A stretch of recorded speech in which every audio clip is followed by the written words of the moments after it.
KIRO 7 News at 5 o'clock starts right now. Tonight, the first test of the evening commute without the viaduct. Water taxis bursting at the seams, and a moment of panic, evacuations and a gas leak when a garbage truck rammed an off-ramp.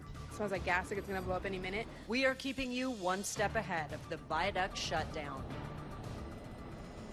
And Chopper 7 is live to give you the best look at the gridlock. This is I-5 near the Ship Canal Bridge to downtown. How can such a pretty city look so ugly? Tens of thousands of drivers all around the Sound stuck in bumper-to-bumper backups. And folks, this is just the beginning. The ripple effect stretches for miles well beyond Highway 99. Look at this. I-5 near Northgate, another ugly scene. Commuters in South King County and also on the east side, they are feeling the effect of the closure as well.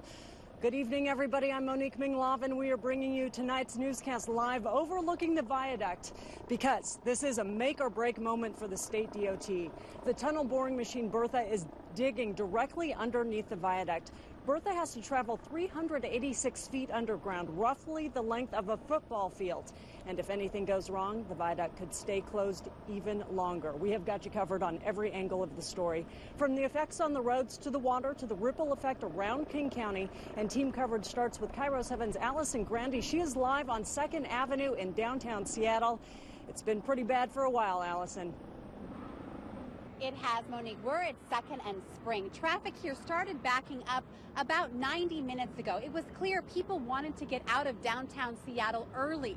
They're getting frustrated because they have to get through this area here at 2nd and Spring if they want to try to get over to the freeway on-ramps. The on-ramp to I-5 is right here, headed up Spring, and when they get there, they're going to find out that's backed up too. And people are stopped at the crosswalks, and people are honking. With the viaduct closed, commuters are packing side streets and stuck in freeway slowdowns. The viaduct closure kept customers away from Mo Peavy's chiropractic office. Well, it's pretty crazy. Usually everyone comes in on Fridays trying to get in before the weekend, but we had usually about 12 patients when we usually have about 50. That's a scenario we found repeated downtown. Very quiet. A lot of people chose to work from home. What percentage do you think stayed home? Or half, or Probably about half. Bertha started digging while many commuters were still stuck in traffic around 9 a.m. Bertha is drilling 80 feet underground, but only 15 feet from the base of the viaduct's foundation. The state closed the viaduct so they could more accurately monitor movement of the viaduct during the drilling. So you can smell it immediately. The driver of this garbage truck took a wrong turn and got stuck under the viaduct. The garbage trucks kind of hit that underpass, and the whole top of the truck is just gone. The truck runs on natural gas. The tank was punctured. And the driver of the truck actually got out, and he said, hey, you know, you guys might want to go ahead and back up and get away because it can go explode at any minute. It didn't, and they did get that truck out of there. Now, traffic is heading southbound normally on the viaduct. It's here on 2nd. If they want to go northbound, they're picking 4th Avenue. We're going to walk out there, see how things look right now, and check back later in this newscast. Live in Seattle, Allison Grandy, KIRO 7 News. Oh, Allison, I hope at least you give them a very nice smile as they're stuck there. Now, 90,000 drivers take the viaduct every day, and now they are learning what the evening commute will look like during the closure. We have been noticing on Twitter that the other freeways are pretty clogged up as well. KIRO 7's Alexa Smith, well, she probably knows the freeways better than anybody. She is in the Pinpoint Traffic Center.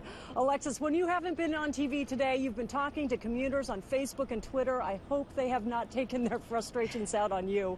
What are the conditions like now? Yeah, well, let's see. Noelle's hoping she sees her husband before dark tonight. I also have been hearing about a lot of success stories and some stories of some pretty tough commutes earlier today, too. So it sounds like light rail actually working pretty well. It's close to capacity, but I've been hearing that folks have been having some decent commutes here this afternoon using that way. If you're going to be driving, well, we're looking at a lot of congestion. So there's southbound I-5, that main line really clogged basically from Shoreline all the way into downtown, and you can see that on our traffic maps here as well. Now, we also have the Mariners in town tonight, so we do have some inbound I-5 traffic. Not many folks actually taking northbound 99 and then cutting off and using those surface streets to get to the stadium. That might be a decent option, but there we go. There's the big difference between southbound I-5 and southbound 99, about a 9-mile-per-hour average on that I-5 corridor.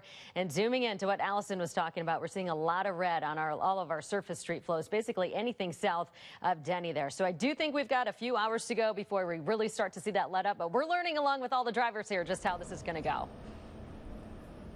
A few hours left. Okay, thanks a lot, Alexis. Now, hundreds of people took the King County water taxi for the first time today. More than 900 people commuted from West Seattle to downtown during the morning commute, and that is a huge increase from last week when the same route carried just 300 people.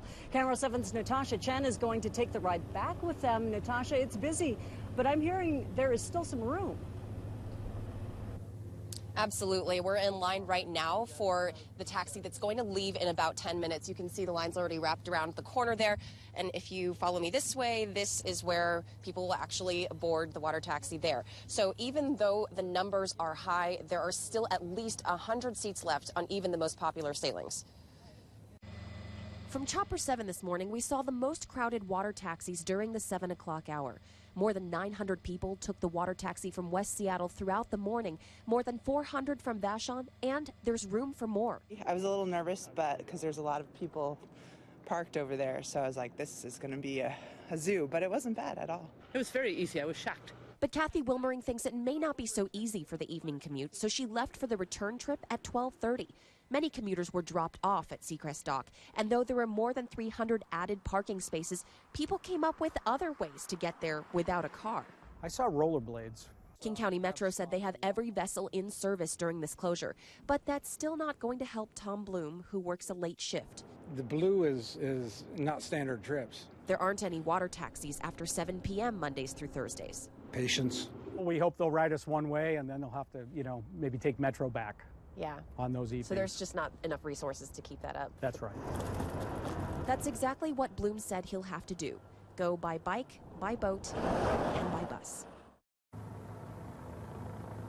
King County Metro told me that these vessels they're using right now for the West Seattle sailing they're larger than the ones that they had back in the previous viaduct closure. So that means that even with all of these people, they're still likely to get a seat on each sailing. Now, we're going to actually board in just a few minutes, and we'll check back with you in about an hour to see how it's going. Live in Seattle, Natasha Chen, Cairo 7 News. And you're going to have a beautiful ride, Natasha. Thanks a lot. Now, we have much more team coverage of this historic shutdown. Coming up, we are taking a look at the impact the backlog will have on fans trying to get to Soto for Mariners and Sounders games.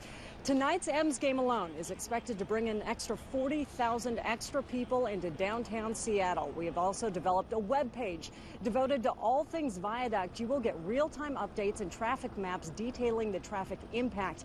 It really is a great resource. You can find it at viaductshutdown.com. So we'll be back with expanded coverage in just a few minutes. But for now, let's head back to Stephen Simney in the Cairo 7 studios, where you are supposed to be sitting still, Stephen Simney. And we're not going anywhere for a while, Monique.